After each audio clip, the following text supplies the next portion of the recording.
Bom dia, gente, tudo bom? Estão usando máscara? Estão fazendo distanciamento social? Estão usando álcool gel? Que bom, porque junto a gente vai vencer essa pandemia. Bom, na aula de hoje a gente vai fazer uma explicação sobre o contexto da América do Norte e todo o seu processo de formação dos Estados Unidos e independência. Na aula de hoje a gente vai dar uma revisada naquilo que a gente falou na aula 3, na aula 2 e na aula 1. A gente vai começar hoje falando sobre a colonização dos Estados Unidos. Por quê? No vídeo 3 a gente falou que havia pouco interesse. A primeira colônia foi fundada em 1607, a colônia da Virgínia, e posteriormente esses movimentos migratórios são das migrações puritanas, devido às reformas religiosas acontecendo na Europa. Isso leva a Inglaterra a conceber uma ideia, do mesmo jeito que os portugueses conceberam anteriormente: colonizar é preciso.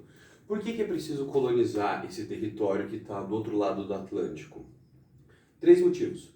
Primeiro, a gente vai falar sobre a questão dos produtos. Como a Inglaterra está desenvolvendo a Revolução Industrial, ela precisa desafogar esses produtos, criar um mercado consumidor e, posteriormente, adivinha? Colonizar. Mas colonizar significa desenvolver, crescer, ampliar. Isso significa que a metrópole tem que dar espaço para a colônia. E é o que basicamente acontecia. A colônia se autorregulava. Essas 13 colônias aqui, elas vão fazer um processo de autorregulação e vão ser, de certa forma, independentes. O governo inglês não manda muito ali. Mas o que acontece? Os colonos são fiéis e pagam os impostos à colônia. Isso mostra que essa colonização foi diferenciada da do Brasil. Enquanto no Brasil nós dividimos um sistema de capitanias hereditárias, posteriormente instauramos um governo geral, aqui nós vamos ter as colônias do Norte e as colônias do Sul. As colônias do Norte, elas não apresentam um território muito bom para agricultura extensiva, ou plantation. É mais agricultura de subsistência, e aqui as manufaturas começaram a ganhar um pouco mais de força. Já o Sul, as colônias do Sul, elas têm o trabalho escravo já implementado. Por quê? Eles têm grandes condições e eles produzem algodão. Olha que interessante. Por que algodão? Algodão vai ser a força motriz da Revolução Industrial. Panos. Isso leva pra gente no Tratado Methuen, panos e vinhos com Portugal, percebeu? O colonizador dos Estados Unidos vai ser o maior aliado do Império Português. Isso mostra pra gente que esses impérios coloniais que foram se desenvolvendo com o passar do século, gradativamente entram em vários conflitos. Um desses, em especial, foi a Guerra dos Sete Anos, onde a Inglaterra lutou contra a invasão francesa nas colônias em outras regiões, fazendo com que a Inglaterra gastasse muito dinheiro, mas também acabou gerando o quê? Boom populacional. Por quê? A população na colônia voltou a crescer posteriormente a esse processo e vitória da Inglaterra. Como a Inglaterra venceu, a França perdeu e foi obrigada a pagar várias questões para eles. Seções, impostos, dívidas, conflitos, perdas, danos, tudo causado. E isso vai trazer com que os ingleses imponham aos colonos várias leis diferenciadas. Por ela estar se autorregulando, ela está se desenvolvendo economicamente e crescendo. Só que a metrópole não pode dar essa ideia de crescimento para a colônia. A colônia tem que ser inferior à metrópole. A metrópole é o ápice do desenvolvimento. A colônia é apenas um local de matérias-primas e mercado consumidor, só. E tudo isso muda depois de 3 leis. A lei do açúcar, a lei do selo e a lei do chá.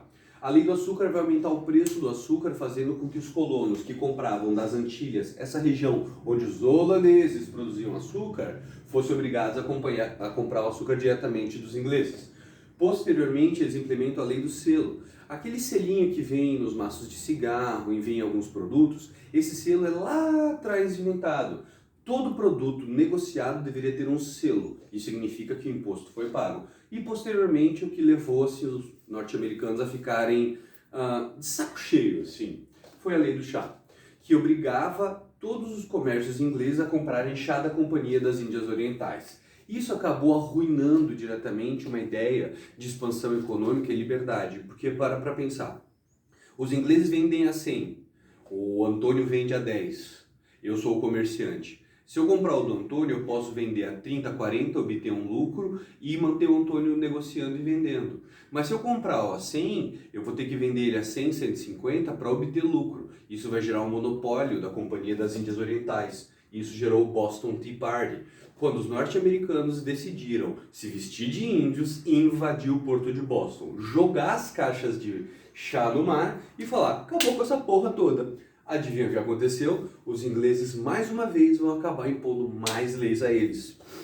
As leis intoleráveis. Essas leis intoleráveis são obrigando os colonos a fazerem várias cessões e vários beneficiamentos à coroa inglesa sem que eles ganhem nada em troca. Isso acaba se tornando cada vez mais e gradativamente um pé no saco para os norte-americanos. Eles estão percebendo, eles têm uma economia que pode crescer, eles têm negócio, eles podem ser alguém, mas eles são presos à ideia de colônia. E isso traz o Congresso Continental 1 e 2 da Filadélfia. No primeiro, eles fazem petições ao rei da Inglaterra, pedindo mais autonomia, pedindo mais liberdade, pedindo revogação das leis intoleráveis. A Inglaterra fala, são colonos? O que colonos sabem? E isso acabou gerando o quê? Um desenvolvimento e um sentimento anti-inglês no coração desses belos colonos, que estavam trabalhando, crescendo, expandindo, desenvolvendo. E isso acabou batendo com o quê? Com aqueles ideais iluministas que estavam correndo a Europa, o anti-absolutismo, contra a opressão, contra o poder totalitário. E olha que coisa linda, casa certinho aqui. Esses ideais iluministas franceses de luta contra a opressão acabam chegando na América. E no dia 4 de julho de 1776, os Estados Unidos da América se declaram independente. Fazendo isso, a sua metrópole, a Inglaterra, falou não.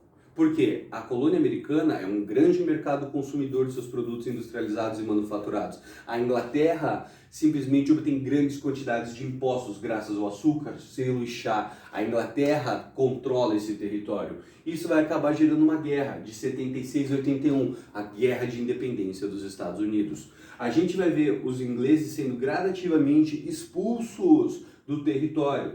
A França, que tinha perdido a Guerra dos 7 Anos e estava complicada ali, decidiu prejudicar um pouco a Inglaterra e mandou soldados franceses para ajudar na expulsão dos ingleses. A Batalha de Saratoga e Yorktown são as batalhas finais, que acabam levando o quê? A vitória dos Estados Unidos. Após essa vitória, em 1783, gradativamente a gente vê os ingleses sendo obrigados a irem a Paris para assinar um tratado, que é o Tratado de Paris, que vai garantir a independência dos Estados Unidos e a cessão de vários territórios que eram territórios selvagens para os 13 colônias. Então você pode perceber, a área territorial deles vai sair dessa pequena faixa para esse espaço.